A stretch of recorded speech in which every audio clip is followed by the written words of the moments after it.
Oh my goodness gracious, what an awesome win for the Predators and Miss Sheila Crisp. This video's for you.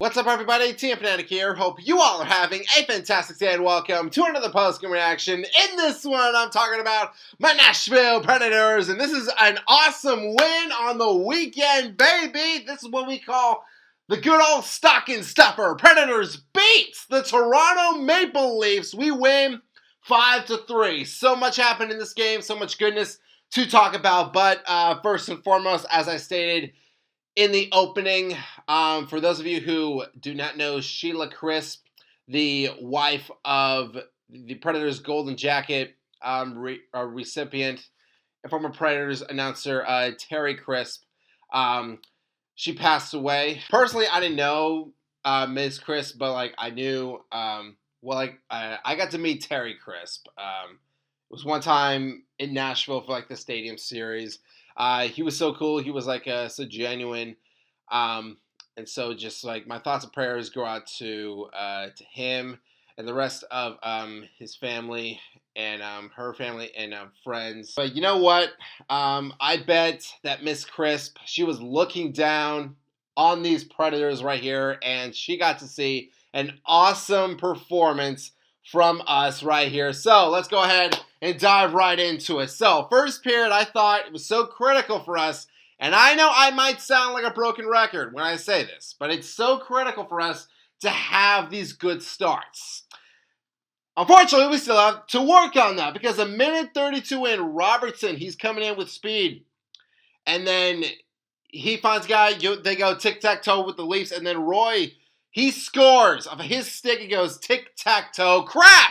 And the Leafs are up 1-0, just like that. And again, this is not one of those things where it's we just have a bad start. This is something that has been a reoccurring problem for us.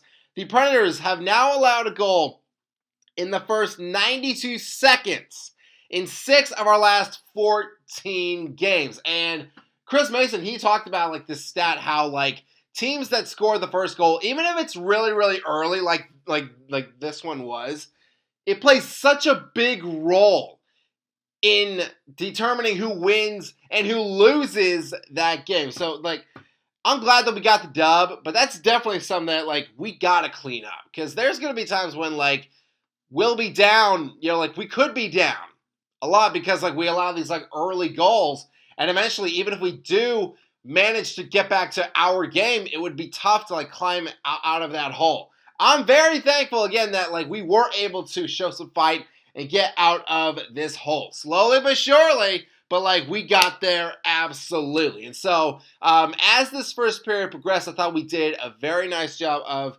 just playing our game, just get back to it, getting pucks on net, winning those 50-50s. I thought in the final 90 seconds we had some really strong shifts in there, something that we could definitely build on. In the second period, 3:36, it finally pays off, baby. Luke Evangelista. I'm happy I get to talk about him more, but 3:36 into the second, Luke, he just has this knack, I feel for drawing penalties. So he gets tripped by basically 2 Leafs players, and the Predators go on the power play. And then right there, we all know what time it is. Stamkos to Yossi. He shoots, and then Eric Holla with the deflection in. The game is tied just like that. And for my boy Roman, I want to give him credit.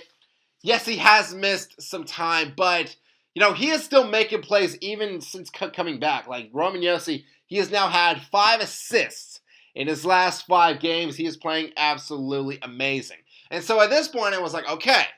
We got up to that slow start, but now it's okay, now we're getting back to it. We're starting to take over just a little bit. And there was a good amount of time in the second period where there was no whistle called. I think it was 5 minutes where just neither team had a penalty or an icing or anything like that. Both teams were just playing which makes this goal by Toronto, like, it just felt weird to me. 11:57, Marcelli shoots, and it goes off of Tavares' skate into the net, and it just felt one of those goals that just came out of nowhere. I was just like, guys, come on! Like, we're doing so good, we're, just having good shifts, and then just this happens out of nowhere. And the puck, again, just the way that happened, came off of Tavares' skate, and Jonathan, this was his second goal since November 20th. So he was due. I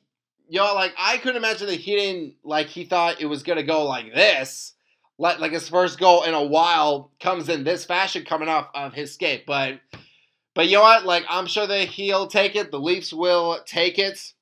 And so the second period has a pretty wild ending. Toward the end of the period, Benoit, he shoves Haig. Which, let's back up here. We have cameras. We got footage. Benoit, he shoves Haig after a play. So why are they both being called for unsportsmanlike conduct? Come on, like, I'm sorry, that's just poor reffing right there. Benoit shoves him. Put him in the box. Why is Haig paying for it? I'm really not sure. And so I was like, oh, great, here we go. The refs, they're going to favor the Leafs again because they're original 6 team, all that good stuff. And so it turns into a 4-on-4. But Adam Wilsby, he takes advantage. He scores the team's first 4-on-4 goal of the season for us. So you know what? Good for Wilsby, good for us. And that's justice. That's justice right there. So we go into the third period. Game is tied, and I felt like just next goal was going to be huge. And thankfully, we're the ones that get it. 9:18 Shea passes to Evangelista, and then from there, Luke just does the rest, folks. And I might sound biased when I say this because I got this stuff on. But this is goal of the year, not just for us, but across the league. Luke Evangelista maneuvers his way in between like 4 Leafs players. Then he makes wall bites, shoots in the backhand, and he scores, baby, to give us the lead. And that right there, I would be vexed if this is not up for like goal of the year. This better be on like ESPN, Sports Center, NHL.com. They better be showing this, or I'm gonna be vexed because of Luke Evangelista. He has been doing great for us. Like, he is growing in so many ways. He's adapting his game. And this right here was a thing of absolute beauty. Chris Mason called it the Mittens of Destiny. Certainly, Luke Evangelista, he is living up to all of that. The Dishon Magician does it again. So, 2 minutes left. Leafs go empty nets. And we took advantage this time, absolutely. We have had trouble in games past where just holding a 1-goal lead, we've had trouble in that. But this is what shows the growth of these Predators right here. Being able to finish a game. At least so I thought at this moment. So Forsberg, he finds Stamkos all alone. Steven Stamkos, good for him. His second point of the night. I was like, all right, boys. That's good stuff. Let's go home. But then McMahon scores.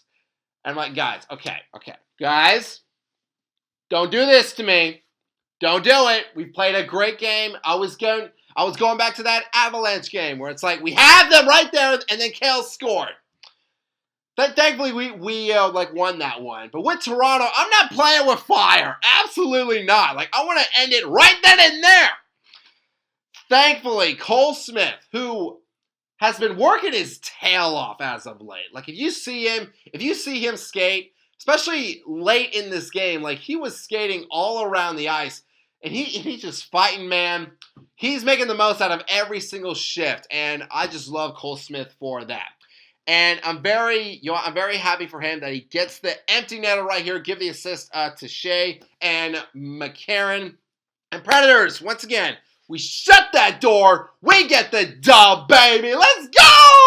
Woo! Let me break this down because this, I feel like, is a pretty big win over a Leafs team that coming in here. Let's go back to that Capitals game. That Capitals, jeez. Washington puts a beating on Toronto. And Craig Berube, in the post game, he called his team out. He said, well, we're not playing with passion, not playing with urgency. Blah, blah, blah, blah, blah, blah. He called his guys out. Toronto had to be mad. Austin Matthews had to be mad. William Nylander had to be mad. And I bet they expected to come into Nashville and get themselves an easy win. No, sir! These Predators right here.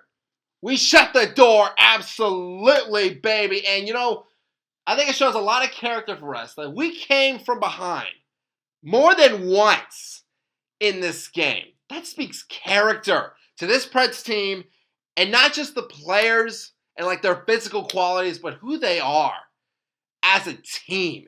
And I love that right here. And for Nashville, we continue to just keep on winning. This was our 8th win in 12 games. And they were saying this, like players were saying this, the announcers were saying this, like right now our goal is like just trying to get back to 500.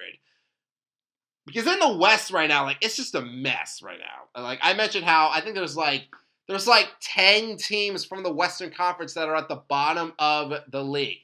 Unfortunately, we were in that category. And so for us, the playoff picture might look kind of far away as of right now. But if we keep having good performances like this, and if we can finish games, you know what? We're going to slowly start to climb out of that hole. And you know what? Out of nowhere, there is going to be fans that are going to see us, you know, in like that playoff picture and be like, whoa, the Predators? Well, where did they come from? Oh, we've been here the entire time, baby. I love it.